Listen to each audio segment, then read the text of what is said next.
บายดี Healthy Style by ตุนเข้ามาพบกันในมื้อที่5ภายใต้สโลแกนมาลุยกันในหุ่นดีภายในปีนี้และหัวข้อของมื้อนี้ที่เราจะล้มกันนั่นก็คือหุ่นในฝันเนาะหุ่นในฝันตุนเชื่อว่าหลายคนในที่นี้คงมีอยู่แล้วล่ะหุ่นในฝันหุ่นที่ตัวเองต้องการหรือว่าหุ่นที่ว่าเขาอยากมีหุ่นที่ว่าเขาอยากได้เพราะตุนเองก็มีคือกันและถ้าจะถามว่าตุนได้หุ่นนั้นแล้วอะและถ้าจะถามว่าตุนได้หุ่นนั้นแล้วอะคำตอบก็คือยังคำตอบก็คือยังฉะนั้นตราบใดที่ว่าเฮายังบ่ทันได้หุ่นในฝันของเฮาเถื่อแน่นอนว่าเฮายังจะบ่หยุดแน่นอนว่าเฮายังจะบ่หยุดเนาะฉะนั้นแล้วเนาะตุนมีทริคอีกทริคนึงที่อยากมาบอกกับโมเพื่อน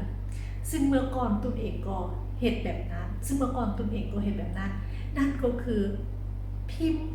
รูปหุ่นในฝันที่เขาอยากเป็นพิมพ์รูปในฝันที่เขาอยากมีแล้วติดเสนาแวน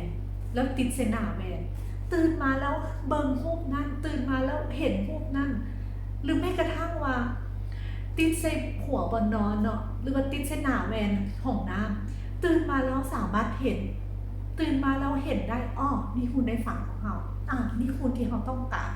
เป็นอย่างจึงเห็นแบบนั้นเพราะมันจะคอยเตือนสติเฮาเพราะมันจะคอยเตือนเฮาว่าหุ่นที่เฮาอยากได้สิ่งที่เฮาอยากได้หุ่นที่เฮาอยากมีสิ่งที่เฮาอยากได้มันจะคอยเตือนสติเฮา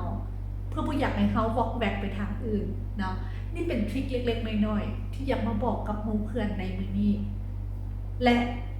ตุนเชื่อว่าตราบใดที่ว่าเฮามีความต้องการอยากได้หุ่นในฝันของเฮาแท้